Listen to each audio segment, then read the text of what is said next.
and for our Is Gluten a Problem for You? A Celiac 101 webinar. I'm Melissa Secor, the Executive Director for the Canadian Celiac Association. And if you're not familiar with the CCA, we're here to help every Canadian with celiac disease get diagnosed and empowered. The CCA has been empowering Canadians with celiac disease and gluten disorders to live their best lives for nearly 50 years. We've been a trusted advocate, a resource, and a national advocate. We help to continue to advocate for safe food, offer science-based education, and we invest in research. We also offer a client and peer support desk free of charge as a charity. You can speak to a registered dietitian, peer supporters, or trained staff to get advice on celiac disease and gluten disorders. Right now, it's actually Tuesday through Fridays, 9 a.m. to 4:30 p.m., and you can contact us. CCA, once you get diagnosed with celiac disease, you'll want to make sure you're eating safe food, and CCA's has its brand on thousands of products across Canada. Thousands of products across Canada that are made in gluten-free certified facilities that are independently verified. So look out for the CCA seal when you go to your local grocery store or when you're shopping online. CCA also has an amazing Facebook group that is 14,000 people strong, where you can connect with people who are on the gluten-free diet or have gluten disorders or celiac disease. You can participate in polls and surveys, check out some Facebook Live sessions. It is moderated by the CCA, and it's backed by our Professional Advisory Council. And we also sometimes have contests and giveaways, but it's a really great place, safe place to share resources, tips, information, and hear from others with celiac disease. By signing up for tonight's webinar, you'll get a chance to receive some of our useful magazines that comes out 3 times a year, Canadian Celiac, and our electronic publication, Better Living Gluten Free, along with some other resources to keep you up to speed and empowered. And if you do enjoy tonight's webinar and some of the resources, please consider donating to the CCA. We are a national charity and rely on donations to continue our work, and you can continue to help empower families like your own. Just a quick update for upcoming webinars that are free, just like this one tonight. We have a Gluten-Free 101 that are offered monthly, great for newly diagnosed individuals or family who want to learn more to help care for a loved one. It's led by a volunteer and joined by our dietitian. So check out our website for the next upcoming one, which is actually March 13th. And we've also got another webinar coming up on nutrition overview for people living with celiac disease on the long term. This great webinar is coming up on March 23rd. And again, you can sign up on our website, and it's free. And we also have a national conference coming up this fall, 2 days of great education for people who are on the cusp of diagnosis or newly diagnosed, and then a day for more people with mastered the diet, great for healthcare practitioners, registered dietitians, and those looking for more advanced information about celiac disease and the latest research. So how our webinar works, everyone is on mute. If you have a question, please use the Q&A box so we can track and follow the questions coming in. This session is being recorded, and a copy of the webinar presentation and any handouts will be emailed to you in the next couple of days. And our speaker tonight is Dr. Mohsin Rashid. He's a pediatric gastroenterologist at IWK Health Center in Halifax. He's a professor of pediatrics and medicine at Dalhousie University, and he's a former member of the Canadian Professional Advisory Council from 2001 to 2017. He's an honorary life member, and he's also sits still and resides on a few of our committees. So I can certainly see it. So I think we're good.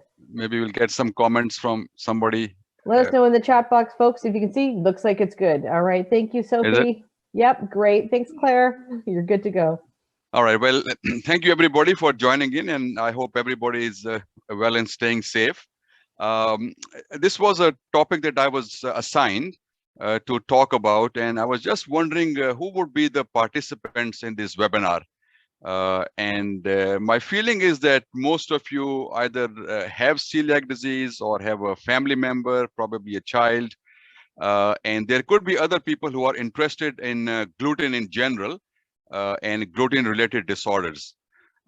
So this is a very common issue of somebody thinking that they may have a problem with gluten. So I thought this would be of interest. My hope is to do a brief presentation, about 30 minutes or so.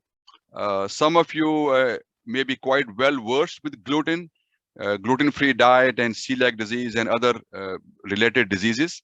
So for some of you, this information may be quite basic, and for others, hopefully there'll be some new information. And I want to leave more time for questions at the end. So we have to declare any kind of financial disclosures. I have none. As Melissa mentioned, I volunteer with the CCA, but there is no financial or competing interest to disclose. So these are our learning objectives. We will first list what are the various gluten-related diseases. Then we will talk a little bit more in detail about celiac disease, how celiac disease presents. And then we will discuss an approach that an individual can use when he or she suspects that they have a gluten-related problem, what to do from there on. And then hopefully plenty of time for questions. So the sky is getting quite cloudy over the last sort of 5 to 10 years with all these terms that are being thrown around. So gluten allergy, celiac, non-celiac, gluten sensitivity, wheat sensitivity, wheat allergy, gluten sensitivity. And it's a little bit confusing, not only for the public, but also for the health professionals. What do all these terms mean? Because they all have to do something to do with gluten. So basically, in a very simple way, we can divide the gluten-related disorders into 3 broad groups. The first group is what we call an allergy, IgE mediated. IgE is a protein that we have in the blood that is involved in an allergic reaction. And this is what you hear about, when people say, I've got peanut allergy, which is very life-threatening and serious. They can, get swelling of the face or rash when they come in contact with peanuts and breathing difficulty, and it can be quite serious and even fatal in some situations. So a person may have wheat allergy, and this wheat allergy can manifest in a variety of ways. It can manifest with the breathing problem. It's like runny nose, itchy watery eyes, cough, wheezing. People call this baker's asthma, right? People who are working in a bakery and they get all this cough and these kind of symptoms. So they could be allergic to wheat. It can also involve the skin and give skin rash. And it can also involve the digestive system. And in that case, the person may develop vomiting, abdominal pain, or diarrhea. So this is IgE mediated. And this can be picked up very nicely on a skin test, what we call skin prick test, that is done by allergists, and also through blood testing. And this is the immediate reaction. So it's not that you come in contact with wheat today and then have diarrhea 3 days later. In an IgE mediated, it's usually within minutes or hours. So that's wheat allergy. Number 2 are the diseases that are autoimmune based. I think most of you are probably familiar with the term autoimmune.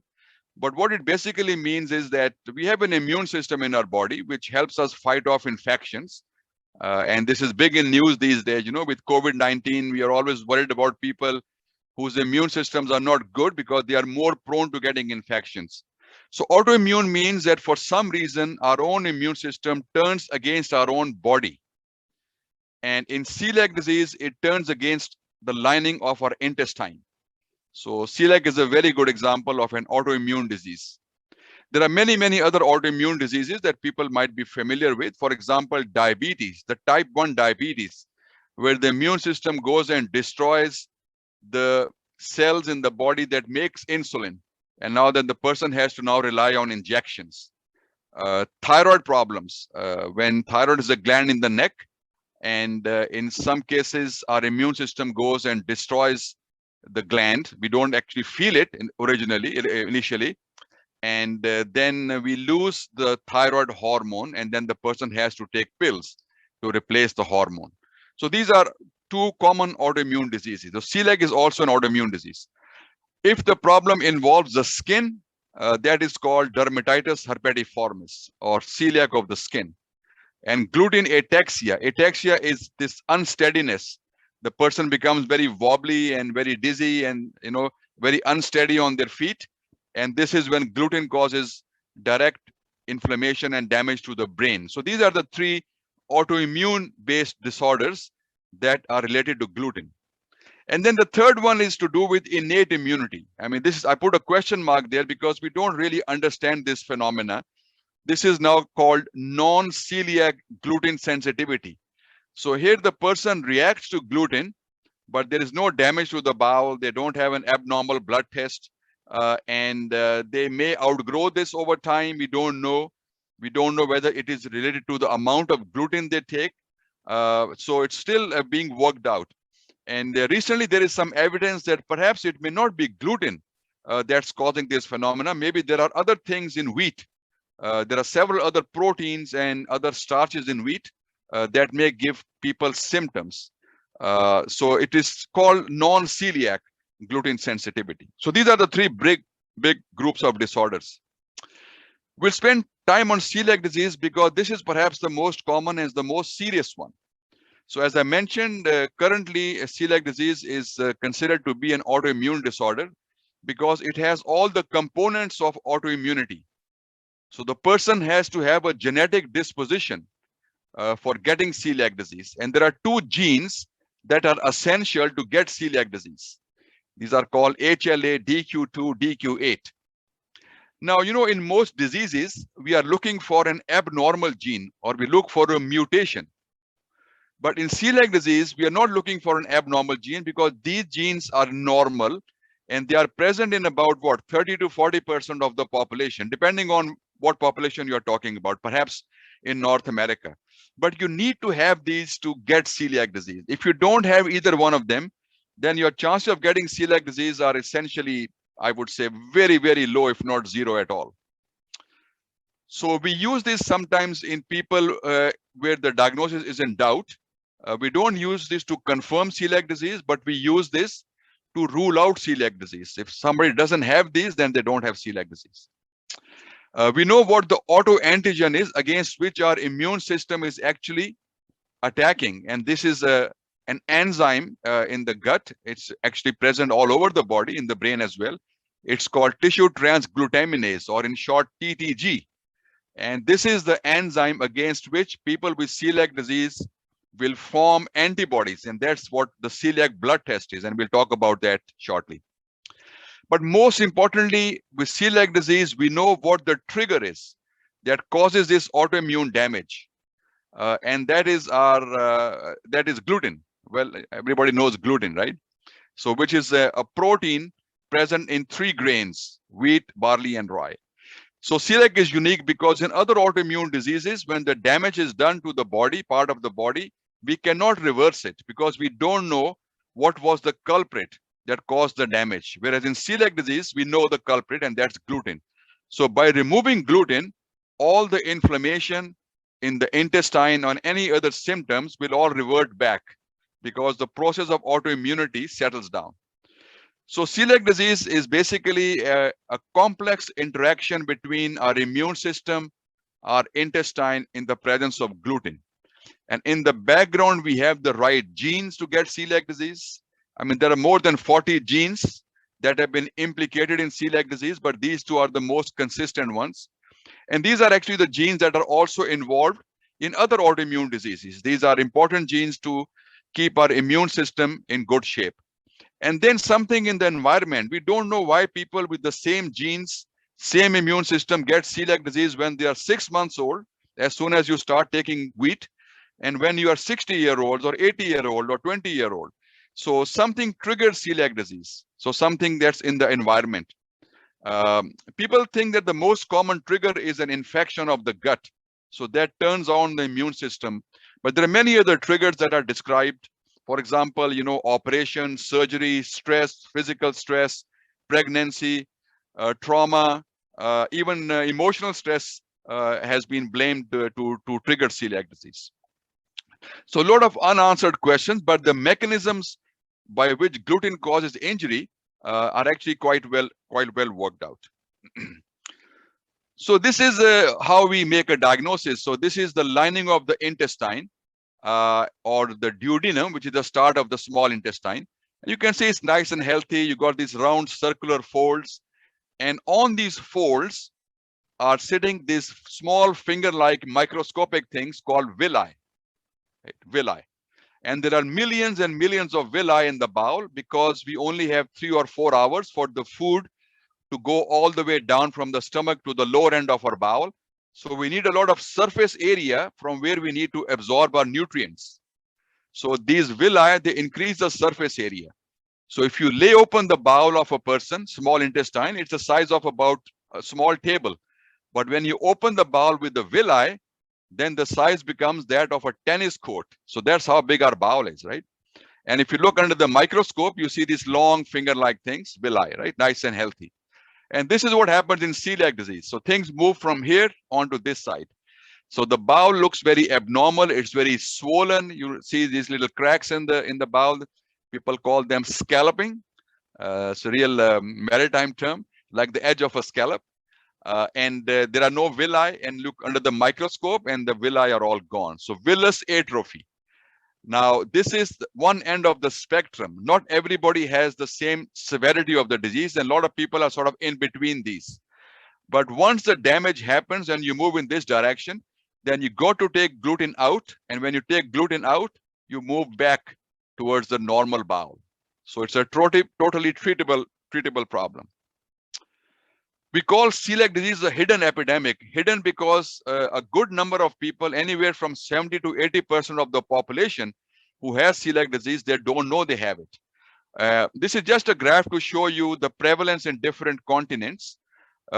Prevalence is with biopsy is in this orange and with blood test.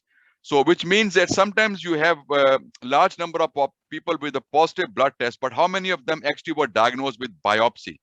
And around the world, the prevalence is around 1%. This is a ballpark figure that we can quote, including North America. So this makes celiac as one of the most common bowel diseases in the world, chronic GI diseases in the world. So let's go over some symptoms because our talk is related to do with what you do when you have a gluten problem. So obviously one has to have some symptoms, some concerns. So these are what we call the typical symptoms of celiac disease. Abdominal pain, diarrhea because of malabsorption, that will lead to weight loss. In children, that will impair their growth because kids are growing at a very fast pace.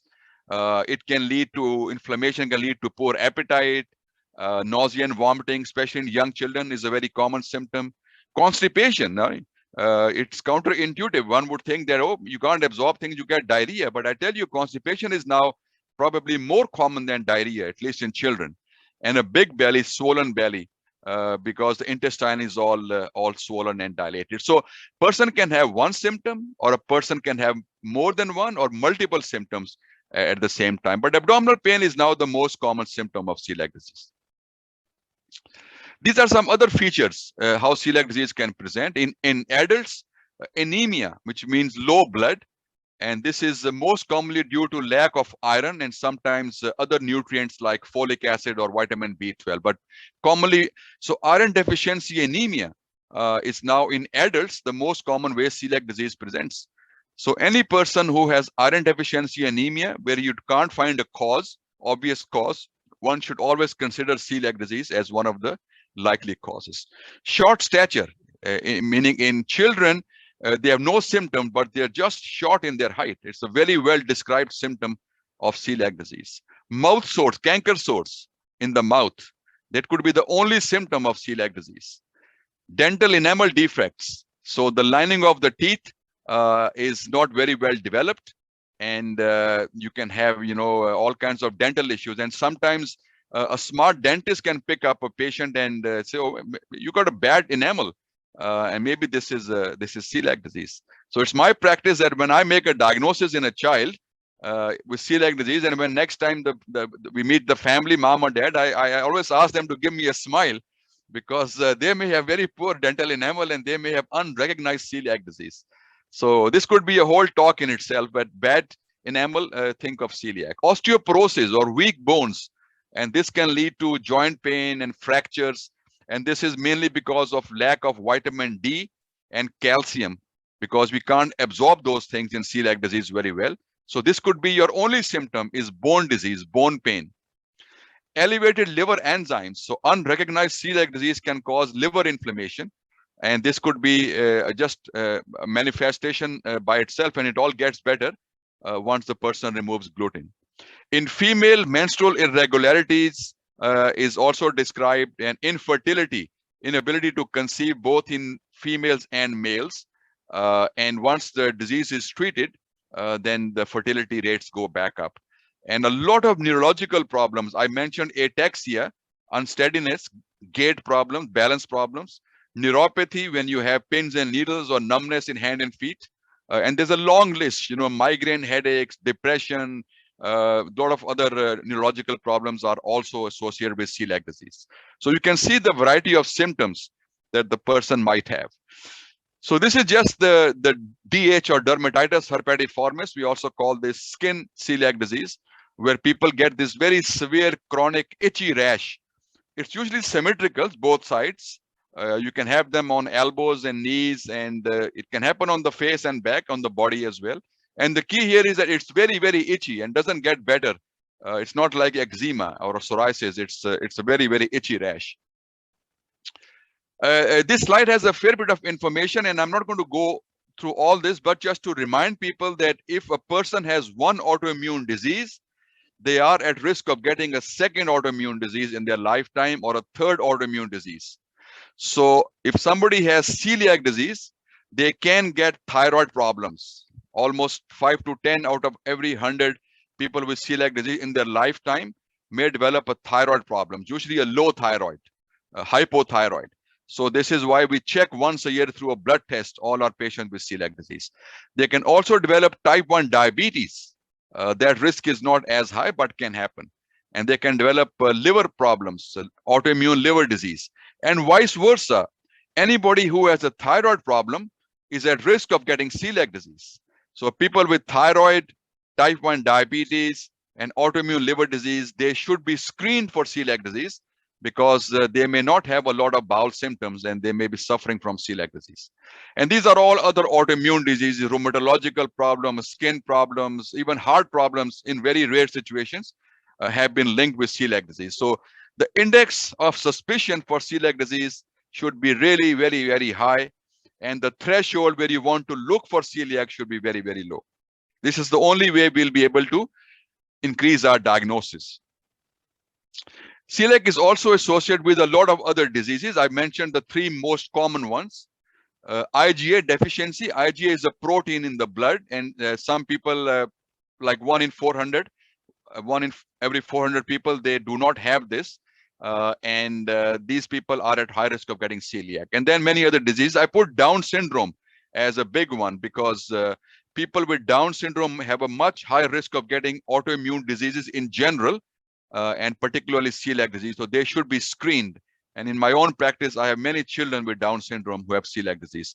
And then Turner syndrome and some other kidney problems I've listed here. The list is very long, but I've just highlighted the more important ones. Now, it's all in the family. It's all in the family. Celiac disease has a very strong familial risk.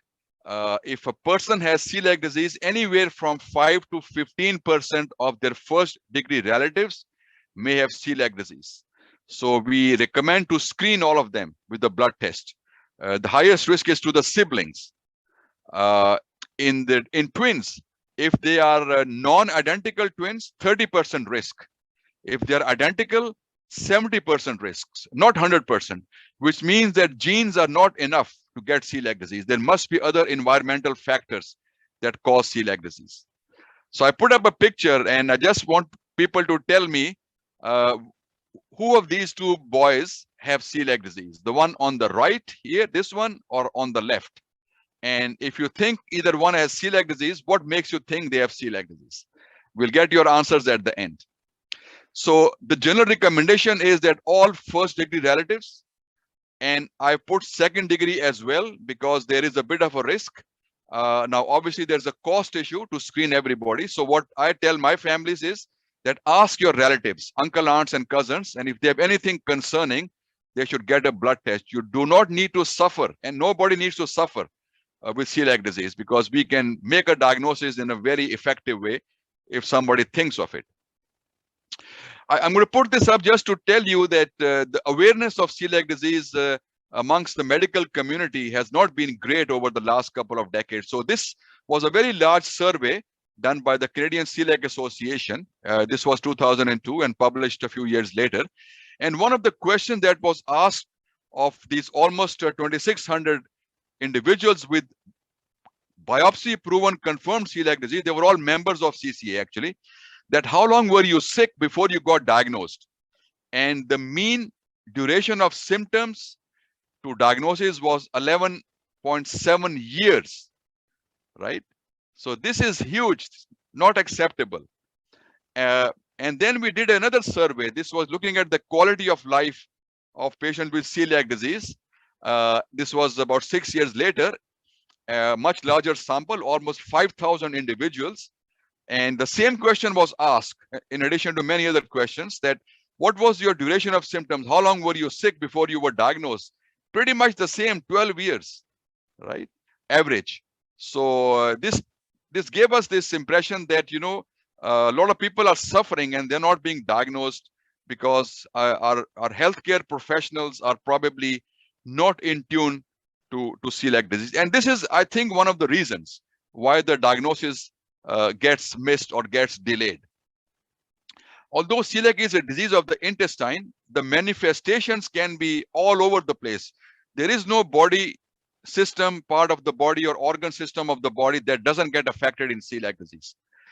So celiac disease can hide away in other systems, and people can be shuttling from one clinic to another, from blood clinic to a neurological clinic to orthopedic clinic, because they have all kinds of atypical symptoms. And this is why people call celiac a chameleon. I don't know if people can see on the screen. Chameleon is this little reptile, little lizard that changes its colors according to the environment. So you really have to get very close to the chameleon to see it. And that's exactly the case with celiac disease. We have to really think of celiac to make an early diagnosis. So what do you do? How do we diagnose celiac disease? I'll just have a few more minutes and we'll get back to your questions. So we now have an amazing test, blood test, to screen for celiac disease. This has been a revolution over the last 20 years, because prior to that, the only way we could diagnose celiac disease was through invasive tests. Now we have a blood test, and the standard blood test around the world, including Canada, to screen celiac disease is antibody against tissue transglutaminase, or in short, TTG. And that's what you'll be hearing. And somebody, you know, I got a TTG test. That's what we are referring to. Now, it's not 100% test. It's a very good test to get started. If you have a positive blood test, you have about a 90% chance of having celiac disease, not 100%. There'll always be exceptions. There are people who have a negative blood test and they have celiac disease.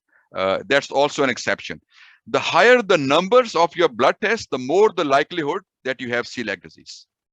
So this is the blood test you should be looking for, asking your doctor, asking your healthcare professionals or your family members if they are being screened for celiac disease. So I put this word screening, not confirmation, but for screening.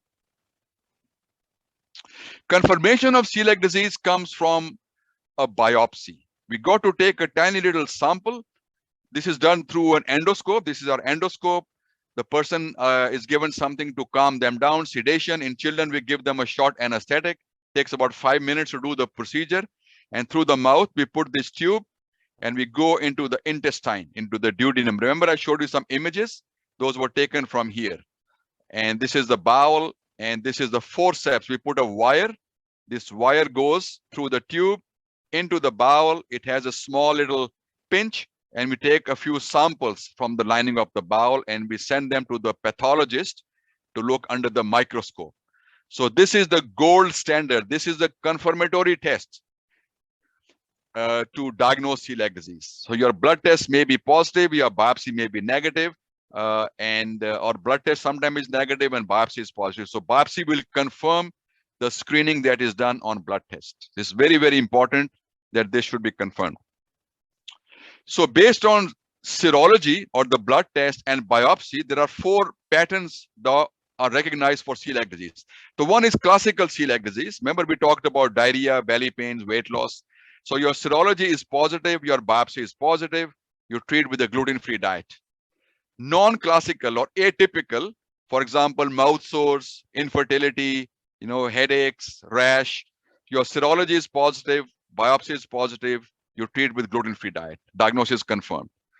Third pattern is called asymptomatic or subclinical celiac disease. So these are people who have very few symptoms, and these are usually people who are high risk.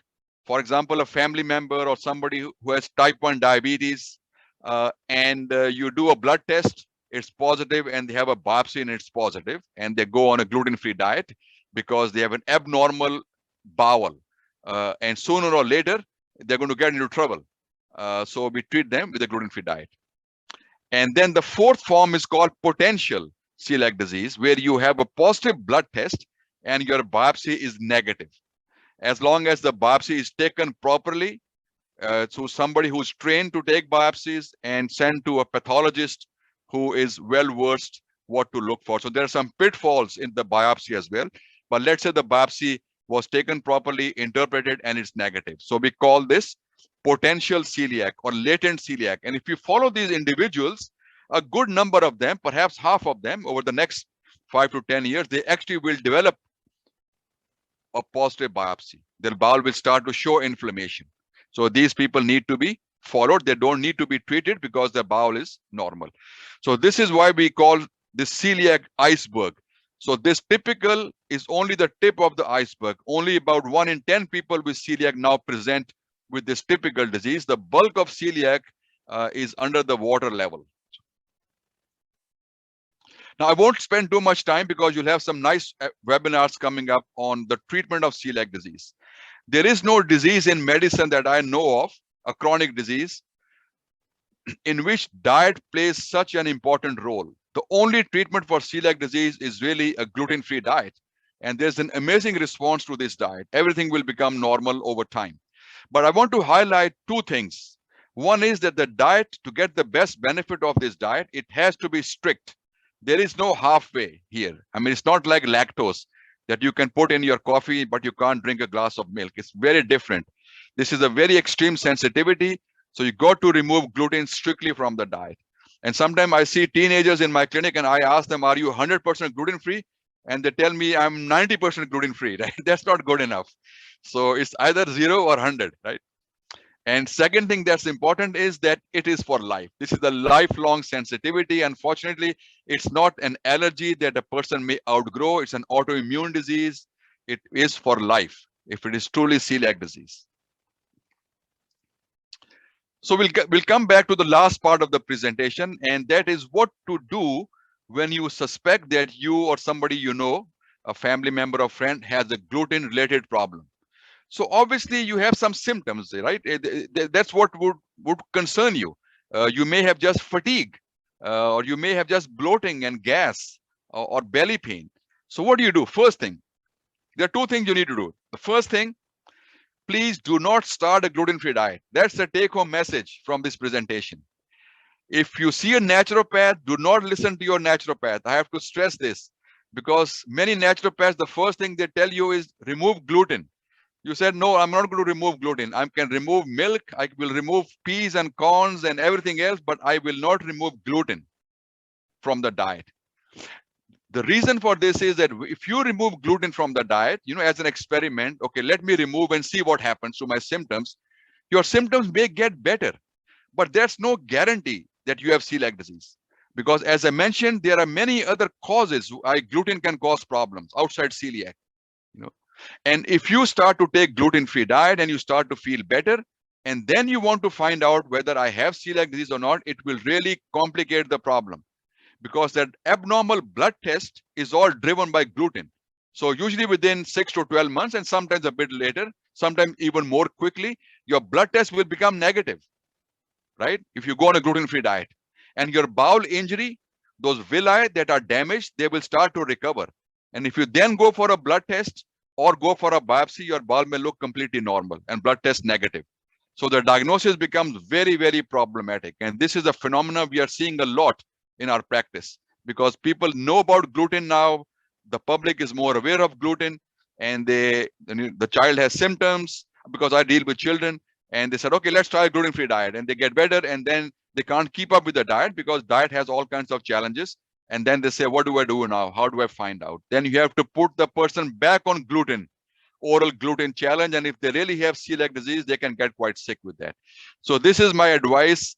Please do not start a gluten-free diet, because gluten-free diet is very complex.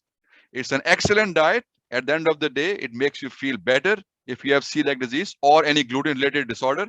But we consider that as a prescribed therapy. It's not just a lifestyle change, as many of you who have celiac have experienced. There are challenges with this diet, and I've just listed some of the challenges: availability, cost, complexity because of contamination. There's some nutritional concerns, and certainly is socially restrictive in traveling, in children, birthday parties, school, camping, sleepovers, those kind of things. And we've done some studies showing, and more importantly, it's a lifelong therapy. So we don't want to, for that reason, put anybody on a gluten-free diet without confirming the diagnosis. We don't want to brand anybody with celiac, put this label of celiac disease onto them without confirmation.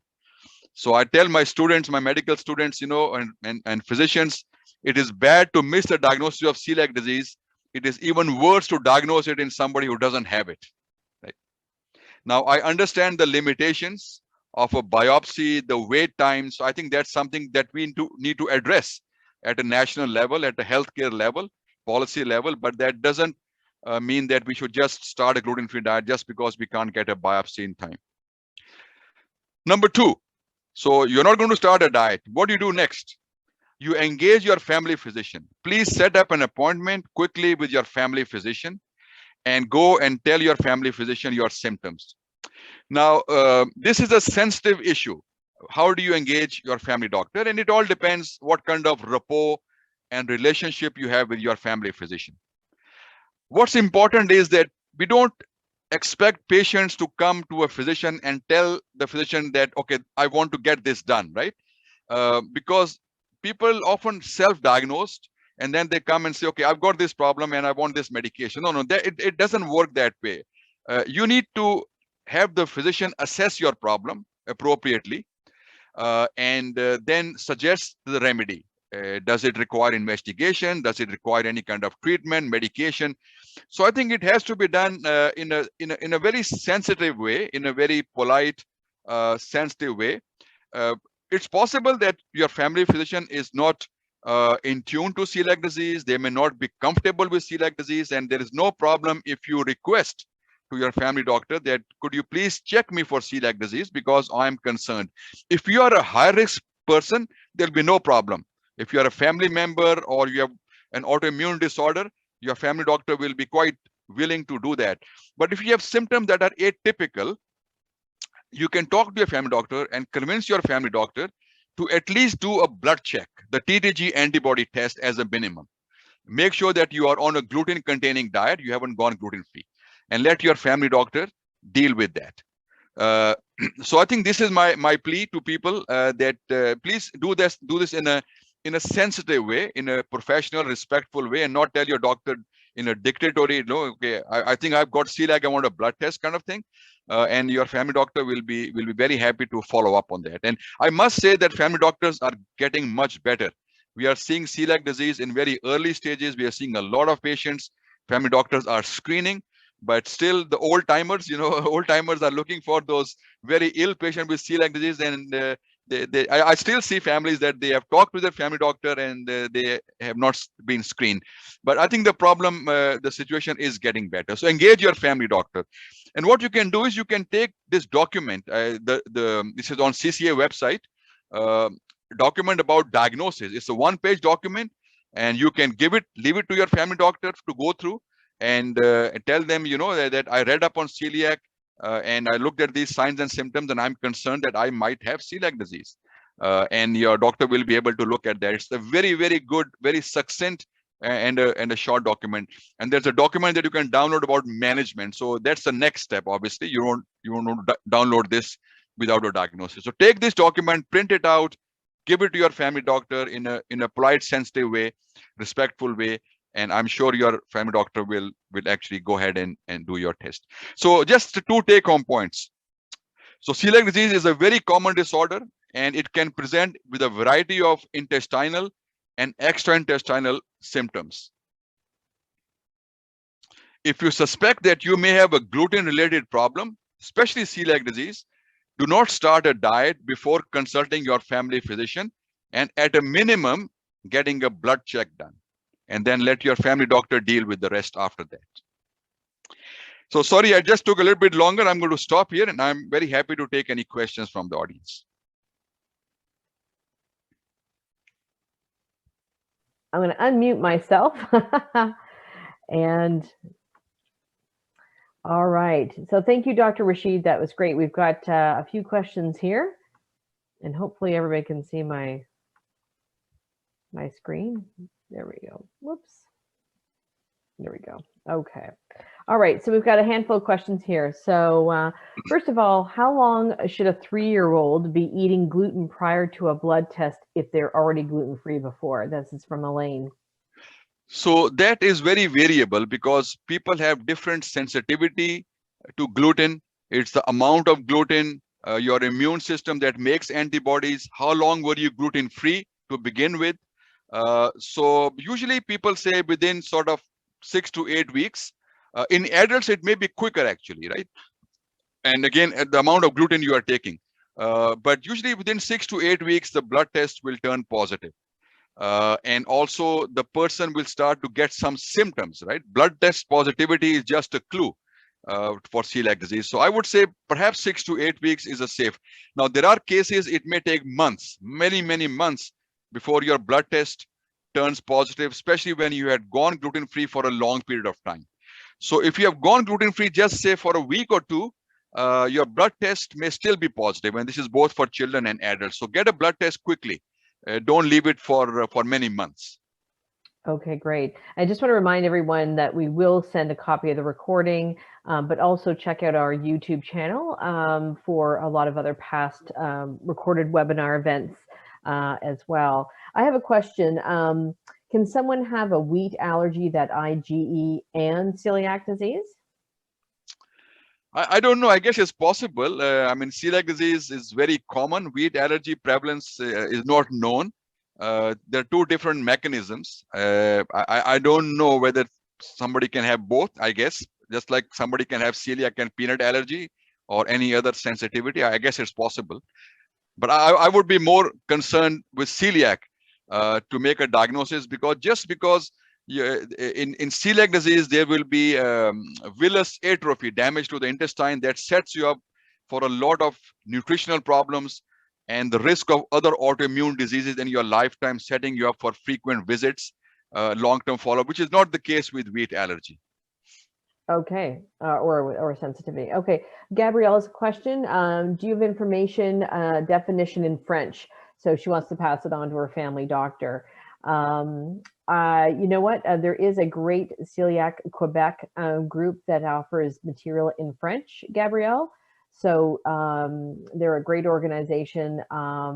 But I know that we do have a few resources on our brochure and facts form. You're welcome to email us at info@celiac.ca, and we can hook you up with some resources, or Celiac Quebec. Yeah, just a quick comment on that. If you go and Google, it's open access and free to download. You go to Canadian Family Physician. That is the medical journal for all the physicians, family doctors in Canada. And if you within that, on that site, you search for serological testing in celiac disease. We had done a paper actually a few years ago, a guide for the family doctors, and it's actually in French. And there is it's a detailed document, by the way, and this is not for public. And you can actually email to your family doctor a PDF. It's free to download. There's an English version and a French version. So Canadian Family Physician website. Just go to Canadian Family Physician. All right, that's excellent. Thank you very much. Maybe we can link to that on our CCA website. Gabrielle also has a question.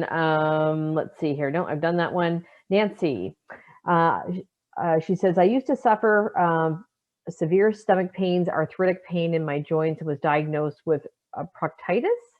I stopped eating wheat after my proctitis diagnosis. By doing so, my pain went away, and on a follow-up appointment, my gastroenterologist, the scope showed that my proctitis disappeared. Would you say that I have innate immunity, or should I get tested for celiac? Do I have to eat wheat before doing the test? So just for those people who don't know what proctitis means, the word proct means rectum. Rectum is the last sort of 4 to 6 inches or 4 to 6 inches of the intestine that stores the stool when we are ready to have a bowel movement. So if inflammation is limited to just the rectum, people call this proctitis. It's actually a type of a colitis. Certainly, I mean, wheat allergy can cause inflammation in the bowel. Proctitis is not something that we normally see with celiac disease. Celiac disease generally does not affect the colon, the large bowel. It's a disease of the small intestine. It can cause some microscopic inflammation of the colon and give you a sort of what's called microscopic colitis when somebody has a lot of watery stool, but that's unusual. That's not common. It could be, or it could be some of these diseases are proctitis, for example, they can go into remission with or without treatment. You may feel better, but I don't think that individual has celiac disease. It could be that wheat was responsible for causing some colonic inflammation. I think it's a possibility, or whether there was just spontaneous remission. And time will tell what happens. So I would say maybe stay away from wheat, at least for a while, and then you can try to introduce and then have a close watch on the symptoms to see what happens. Does the bleeding happen again, or diarrhea comes back? Okay. IBS can mimic also some of the typical celiac symptoms. What to do if the blood tests are inconclusive for gluten intolerance? Right. So IBS is a big mimicker of celiac disease. In fact, most gastroenterologists, they will not take referrals from family doctors with IBS in a patient unless they've had a blood test done for celiac. They said screen them for celiac disease first, because symptoms can overlap quite a bit, right? So the blood test will be really yes or no. I mean, it'll be not in a gray zone. Either it'll be very strongly positive, highly positive, very elevated, or it'll be mildly positive. So even if it's mildly positive, it is important in a person who has symptoms. So then they would be referred for a biopsy. If somebody has IBS, I would treat them as if they may have celiac disease and at least get a blood check, a TTG antibody test. Okay. Dawn is asking, should you assume you have celiac if your biopsy was inconclusive? So there are situations when the biopsy may be in a gray zone. Now, it all depends. Before we had a blood test available 25 years ago, biopsy was the only way. So if your biopsy was equivocal, meaning iffy or gray zone, then it was very problematic, right? What to do with that individual. So now people are hard pressed to make a diagnosis of celiac just with a biopsy and not having had a blood test. So blood test complements the biopsy. If your blood test was positive, let's say, and you had some symptoms, no matter how mild they were, and your biopsy is equivocal or in a gray zone, I would consider that as most likely celiac disease. And you go on a gluten-free diet and see what happens to your symptoms and follow-up blood test. In that situation, somebody may also do the genetic, the HLA DQ2, DQ8 testing. And if that is positive, that would put more weight on the diagnosis as well. But positive blood test, some biopsy changes, no matter they are mild, in a patient who has some symptoms, would be celiac disease. Okay. I'm not sure if this is a slight variation, but forgive me if this is sort of a repeat. So Cassandra's asking, if the blood test and biopsy result are negative, but can you still have celiac or sensitivity issues? Yeah, so celiac would be essentially ruled out. Just a couple of precautions here, some caveats.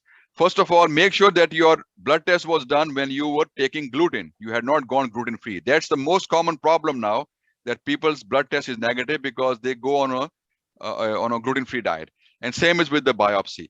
If you are on gluten and both of them are negative, and the blood test was done appropriately in a reliable lab, biopsy was done appropriately, then all we can say is that you do not have celiac disease. You may have another gluten-related problem. For example, non-celiac gluten sensitivity. That's quite possible. And the only way you find that out, it's a self-diagnosis, basically, right? You remove gluten from your diet, or wheat primarily, and then you see what happens to your symptoms. Anything to do with wheat, no matter what the underlying mechanism is, you should feel better when you do that. Removing wheat also removes a lot of junk food, right? All these fast foods and everything. So maybe people are sensitive to those unhealthy foods. So they remove gluten and they maybe are eating a bit healthier now. They're not eating a lot of processed foods and maybe they feel better. So the mechanisms are very different, but you can say that, my bowel is not damaged and I don't have to worry about other autoimmune diseases. I don't need a follow-up kind of thing. So it's a very different ball game. Okay.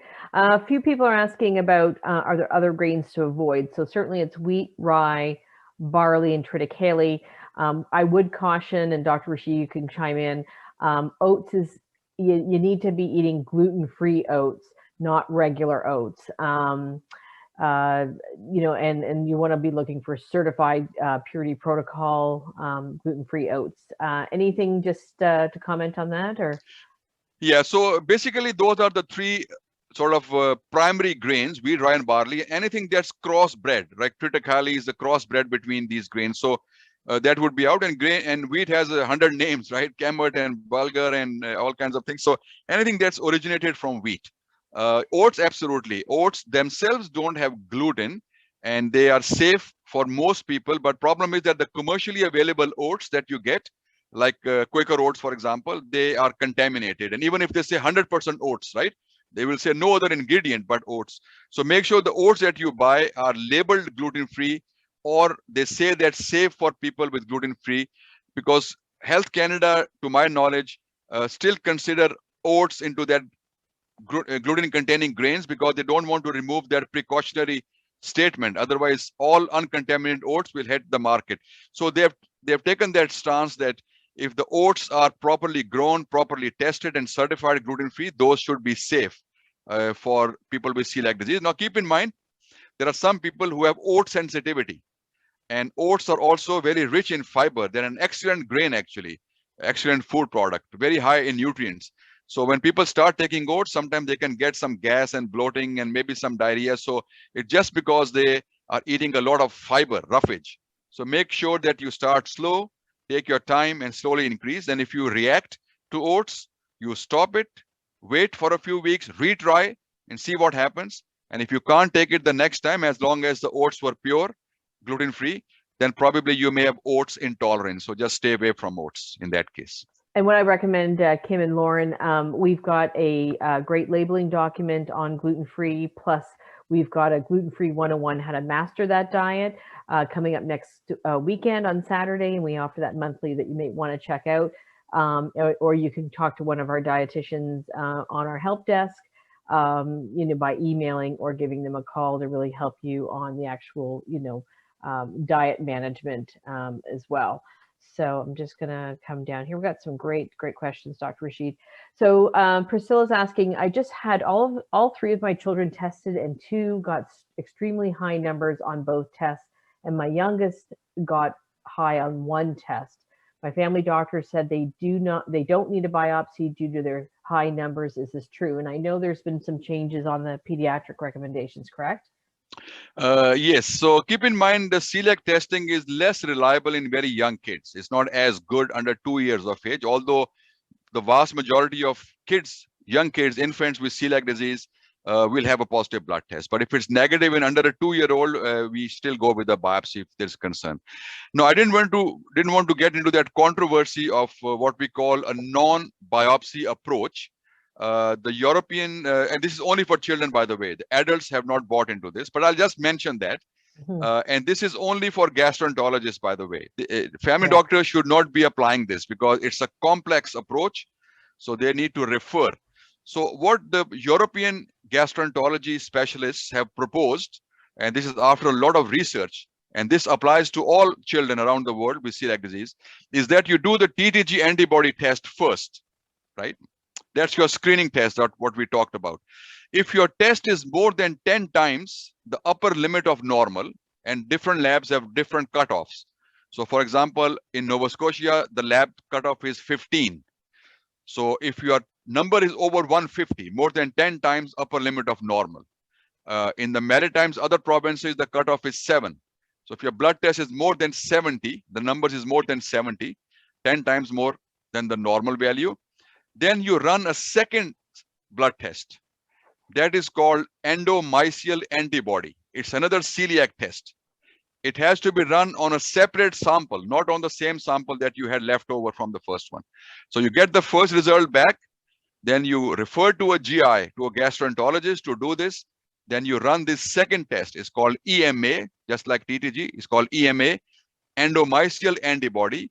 And if that is also strongly positive, then the child has celiac disease, 100%, and they do not need a biopsy to confirm the diagnosis. So that's called a non-biopsy approach. But our concern is that this may get applied by family doctors, and then these kids never get referred to a dietitian, and they never get enrolled into a follow-up program with pediatricians and GI clinics. So in Europe, this has been a bit of an issue. So I just caution people that leave it to the gastroenterologist. And I've done that personally many times, especially with COVID, right? We couldn't bring kids for endoscopies, and we were relying on this approach quite a bit over the last year. It's a valid approach, but it has to be done systematically, and there's a methodology to do this, which is to be done by the gastroenterologist, only for children. Okay, great. Ivan is asking, is it normal to do a biopsy first, then a blood test?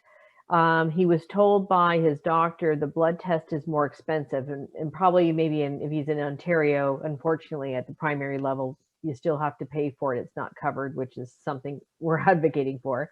So he's wondering if it's normal to do a biopsy first, then a blood test, because he had to pay for the blood test.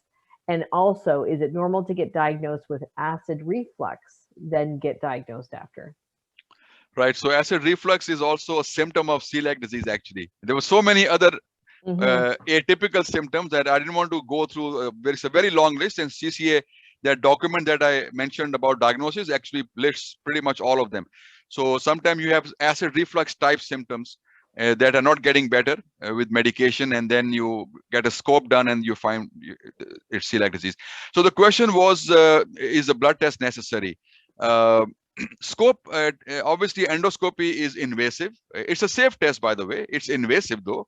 You'll miss a day of work. Somebody has to take you because you'll be sedated as an adult. In a child, there'll be an anesthetic involved. And so availability of endoscopy is also very problematic. And I know in Maritimes, it's almost a 1-year wait. If you have a positive blood test, you're waiting for a year to get a biopsy, right? So it's a big problem. So I would still say that starting point would be a blood test. If your blood test is negative, you don't have to put yourself through this procedure. If you want to go straight to a biopsy, I think that's quite reasonable, as long as the index of suspicion and concern is high enough. But I can tell you, your gastroenterologist who's going to do a biopsy, they will tell you to get a blood test first, or even after the biopsy. Because if your biopsy is a little iffy, equivocal, gray zone, then they will do a blood test on you. And as Melissa mentioned, unfortunately, Ontario is still, you have to pay.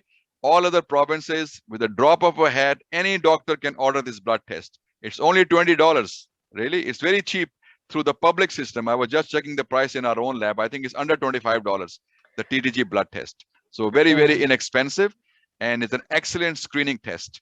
And I know CCA, and we've been involved with this with the Ontario government for many years. You can still get it actually in the hospital if you're admitted, or through specialty clinics, but it's not available to family doctors to check it off like other blood tests they can order. So I would still say, yes, it's a cost, but I think that cost is worthwhile to bear, because you will get an answer fairly quickly what to do after that. And sometimes your third-party health insurance might cover it. So yes. just check. So I know I'm conscious of time, but I know we started a little late with our hiccup. So we've got a few more. They're great questions. And I want to try and see if we can get to a few of them here. So Eileen was confirmed celiac in 2015, well into her 30s, wondering if her 8-year-old daughter has it, but we have not been able to obtain blood work. Is there another non-invasive way to figure out if she might have it? And she's a huge fear of needles. Oh. Right. So this is a common problem. So when do you start screening children? Most people will say, you know, if kid has no symptoms, some people will say do that at 5 years, because now they're a little bit older. The sensitivity of the test will be better. They can probably handle a needle a little bit better. But I tell families, anytime you have concern, even a 9-month-old baby, if you are concerned there's diarrhea, not gaining weight or whatever, you'll start with the blood check. Right. I don't think there is any other way to screen, really. Unfortunately, you can't rely on symptoms alone. Now, if she has no symptoms absolutely no symptoms, I must say zero, you can wait and then see whether she develops symptoms or not, and then do a blood test at that time. But I've seen kids with very few symptoms. They say no symptoms. That's why we don't use the word asymptomatic now. We call it subclinical, because once you treat them, they actually will tell you they were not feeling great for many months and years. They would have just fatigue or bloating, and there's more gas, and now they feel wonderful after going on a diet. So there's no other non-invasive way of screening for celiac, and there's a lot of research going on, and I'm sure we'll have other means of screening people. But there's no other blood test that's 90% effective, right? So it's an excellent test to consider. Mm-hmm. Now with children, I'll tell you now our policy in Maritimes. Any child who gets a blood test, they get this Amla cream, this numbing cream on their vein. The lab will put it first to make sure that the child doesn't feel the poke. So that's standard now in our hospital. All blood tests are done after the cream application. That's great. Flora is asking, and I know the answer, but can celiac disease appear in a person 65 years of age? She's been mostly gluten-free for years, but recently had a gluten attack. It can appear at any age. I met people in their late 80s who develop celiac disease. Now, it doesn't have to be that they were sick for 20 years. It could be they were sick for a while, but sometimes it just develops at that age. So age is celiac disease knows no age limit, really. After 6 months, when the baby starts taking solid foods, any solid food, celiac can happen at any time. Okay. Sophie's asking, I have fibromyalgia and gluten intolerant. Can it be interrelated? So fibromyalgia is also a poorly defined entity. It has features that overlap with celiac disease. For example, muscle aches, aches and pains, they can happen in celiac. You can get fatigue is a very common symptom. So we did actually an article several years ago with the national support group. There's a fibromyalgia support group, and what we recommended was that people with fibromyalgia, they should probably be screened because these people, they undergo a lot of testing for all kinds of hormone problems and iron and this and that. So why not throw in a TTG test in this big mix of expensive tests these people go through? They see a neurologist, they see a rheumatologist. So I would say throw in a TTG antibody test, and if that is negative, then you can safely assume that you probably don't have celiac. You may react to gluten by other mechanisms, but not through celiac disease. Okay, this is an interesting question. It's a two-parter, but I think I'm going to ask one or the other. Someone asked about what is the hang on 1 second. People talk about reacting in minutes, where they take where others take a couple of hours to react when diagnosed with celiac disease when they get glutened. The person saying it doesn't make sense to me that the gluten it would take time to get into that upper I guess the small intestine. So what do you say to that? And I'm not asking it very eloquently, but can you have a reaction in minutes, or does it take time for that gluten to get into your small intestine, then have a reaction? So that's true. There's a lot of individual variation. By minutes, I don't think it'll happen like in 1 minute, because it has to get into the stomach and a little bit of that outside into the intestine. So it has to do with amount of gluten that was consumed. If a large amount is taken, then some of that will get out of the stomach a bit more quickly versus a small amount. Or the person may have an anaphylactic type, maybe a wheat allergy type phenomena that happens so quickly. But like wheat allergy, you won't have, you don't take wheat and have problems 2 days later. With celiac disease, you can have something within hours, or you can have something after a long time, like even a day or so. The injury happens to the intestine slowly, and then you feel pain and diarrhea and those kind of things. So it's very hard to say. If somebody has diagnosed celiac disease, I would say that it's possible that can happen very quickly. So okay, kind of a theme on a question here. You know, some people you know, have small reactions to gluten, and then maybe as time goes on it can intensify. Is that correct? yes, so the sensitivity can, so that's disposition to sensitivity can change.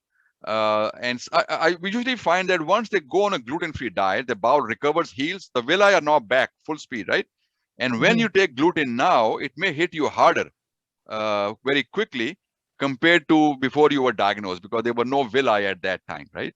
So this is a very common phenomenon. Now, if you don't react and you take gluten, it doesn't mean that you don't have celiac disease. It just means that you have at that time some tolerance to gluten. It happens in adolescence very commonly, or you amount of gluten that was taken was not huge. It was processed differently, because gluten is not one protein, right? There are different types of glutens, or it's very complex.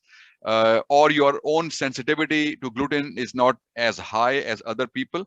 So in adolescence, we see that, you know, I see my patients, you know, they were confirmed gluten celiac disease on gluten-free for 10 years. Now they're 16 and 17, and they go out and they start to sneak into pizza and they don't feel anything, and then they start to question the diagnosis. In the past, the only way we could say, listen, we're going to do a biopsy on you again. And now we say, let's do your blood test, and your blood test is positive, which means that you are being exposed to gluten more than just here and there, more consistently. So in that situation, I think it is this is quite common. You don't react to gluten, it doesn't mean that it's not causing injury or damage to the intestine. And that damage is caused by a very minute amount of gluten, actually. Right. Janice asks, she has not been diagnosed, but she has Hashimoto's and has been gluten-free for 10 years. Should she get tested? Right. So Hashimoto's is, as I mentioned, that's a thyroid, hypothyroidism, autoimmune thyroid disease. That's the most common associated disease in celiac. So I guess if you're on a gluten-free diet, then there's no need to, and you're fine with that. There is no need to test. If you want to find out whether you have a disposition for celiac disease, then you'll need to get back on gluten, right? What we call an oral gluten challenge for at least a few months. Or longer. If you don't react to gluten, you can do that for many months till you start to show some symptoms, but usually within 1 to 2 months, and then you get a blood check for celiac and see if that turns positive. If it turns positive, then you most likely have celiac disease, and you did fine for 10 years on a gluten-free diet. So you can confirm, but you'll have to get back on gluten. Right. Okay. And Tanya's saying she has 2 family members, mom and brother, who are diagnosed celiac. You know, she obviously knows that it's, is it known how generational celiac is? She was screened 10 years ago, but wondering if her daughter should go for screening. Yeah, so it can skip generations. You can have a negative. This is another very important thing that I should point out. If your TTG test is negative, it means you don't have celiac disease at this time. You can develop celiac in 6 months, 6 weeks, one month, 1 year, who knows, right? So it's very important that when your serology is negative, you don't have celiac at that time. If symptoms happen, you can, this is why people keep screening. Some people say screen every 5 years, family members. Some people say only screen when they are symptomatic after the first screening. So I think in that case, the child should have a screening test done. Okay. We've had a few questions about leaky guts. Is it a symptom of celiac? Is it, I'll just put it out there because we've had a few repeat kind of questions related to that. Yeah, so I mean, leaky gut is big in news. I mean, it's a whole topic in itself. What does it exactly mean? It's a very loose term people apply. So I'll just give you an example. So leaky gut, the concept of leaky gut is that the lining of the bowel is very tight normally, right? So it doesn't leak out things from the blood into the bowel. But in some people, including celiac disease, Crohn's, colitis, and many other diseases that are now well known, GI and extra GI, the gut, the cells that hold together in the gut, they are a little bit not as tight. So things from the diet can now creep up into the body, inside the lumen of the bowel, from the lumen. So in celiac disease, that is one of the fundamental problems. People think, why gluten, being a big molecule, how does it get in through those gaps between the cells? So people with celiac disease will tend to have a sort of a leaky gut, if you can use that term. And it's called increased permeability or intestinal permeability, meaning things can permeate through. And it's been blamed on a lot of other diseases. Certainly it can happen in Crohn's and colitis. So I don't think it means much that we don't check for leaky gut. If you are worried about celiac, we just go and look at the villi, basically. We don't look at the result of the leaky gut rather than the cause of the leaky gut, because leaky gut would be a genetic. And actually, it's a two-way thing sometimes. So celiac itself can make your gut more leaky. And once people get diagnosed and treated, the leaky gut actually improves in itself. Okay. Just maybe one or two questions, and then we'll just kind of watch the time. I don't know, Dr. Rashid, if we're able to log some of these questions and send out a bit of a Q&A after, if you've got time. I know you're super busy. I'm okay. That's all right. You're great. Yeah. You're doing so great. We've got such great engagement. Most of the people have stayed on because you're obviously got their attention. Someone has asked, my TTG has been 50 for the last 2 blood tests. Can you tell me, if I stay 50, what that means? So I would presume that you are on a gluten-free diet. If you are not, that means that you have probably celiac disease. You need a biopsy to confirm and then get on a diet. If you already are on a diet, it can take a while for the numbers to go down. It can even take up to 2 to 3 years in some cases, depending on how high the numbers were to begin with. If your first number was, who knows, 3,000, 500, obviously it'll take longer for the drop to happen. If you started with very low numbers, your numbers will become negative. Eventually, they should become negative. That's the goal. If they don't become negative, the most common reason is that the diet is contaminated with gluten. You may not be aware of it, but gluten is sneaking through somewhere in the diet, right? So we need to go back to the drawing board. Other question is how quickly these tests were repeated. So we don't recommend repeating it every month or anything. I think twice a year or once a year, actually, in most cases, is good enough. As long as the person is doing well, they're on a strict gluten-free diet. So if your numbers are persistently 55 over a period of time, and you've been on a gluten-free diet for, say, more than a year or two, and they're not dropping, then I would revisit the diet, because these numbers, this antibody is driven by gluten ingestion. The more the gluten is taken over longer duration, larger amounts, the more likelihood that your numbers will stay up. Someone said, it sounds like, I'll read it. If I'm asymptomatic other than diarrhea, so it doesn't sound like you're asymptomatic, can they use their stools as a measure that they're keeping gluten out? Or do they need to be getting kind of screened for blood tests? So I presume the person has celiac disease, if that's the question. Now, there are some newer tests, the stool and urine tests that are coming out. They're not available in routine practice. They're still sort of in a research mode, but I think they'll be available soon, where you can look at whether you got exposed to gluten. Urine more quickly, of course, within a few hours, it's going to come out, and stool over a longer duration, maybe a couple of days after taking gluten. So those tests are done to see whether you got exposed to gluten or not. It doesn't tell us anything about the health of your intestine, though. Okay. How long does it take for the small intestine to heal once you start on that gluten-free diet? That's a popular question. So it's also very variable. We don't have good data, actually, because we don't go back and scope people frequently to see how quickly they're healing up. In children, they think the healing is more rapid. So certainly within 6 to 12 months, the bowel should have healed up. In adults, and it also depends on the initial injury. The more the inflammation, the longer it's going to take for recovery, of course, right?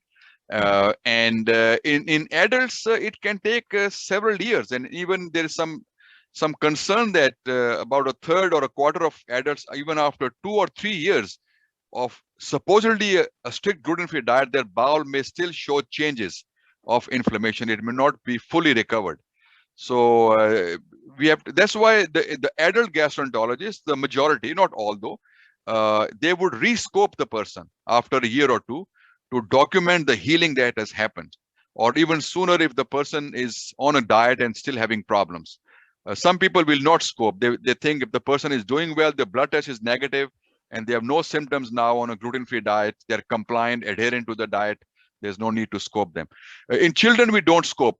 Again, is only one time because there's an anesthetic involved, but there is some concern even in children. There's some studies coming out showing that maybe they don't all heal up as well as we think they would. So we need a non-invasive way, right, eventually, to find out if the bowel has healed up completely or not. And there's some research happening to find those kind of tests. Well, thanks. So we're going to stop it right there, Dr. Rashid. So thank you so much for a really wonderful session. I learned some things, and I've been with CCA for about 4 years. So thank you very much. And thank you everyone for joining us. We hope you learned a lot tonight. We will probably run this webinar again during Celiac Awareness Month in May. Stay tuned for other events coming up. Check your inbox for those handouts that we were talking about, along with the recording. Give us a few days to put those together. Thank you again, Dr. Rashid. Thank you, everyone, for joining us tonight. And if you enjoyed the webinar, please do consider a donation to the CCA, the Canadian Celiac Association, so that we can keep bringing these great events to you live and free of charge. Thank you. Again. Great. It was great. Just last comment. I was looking at the comments, and most people got the diagnosis right. It was the child on the right side who was short and with a big belly. So I think we had a really very informed audience, I must say. I enjoyed doing this. Excellent. Well, thank you very much, and everyone stay safe. Okay. Bye-bye. Bye-bye.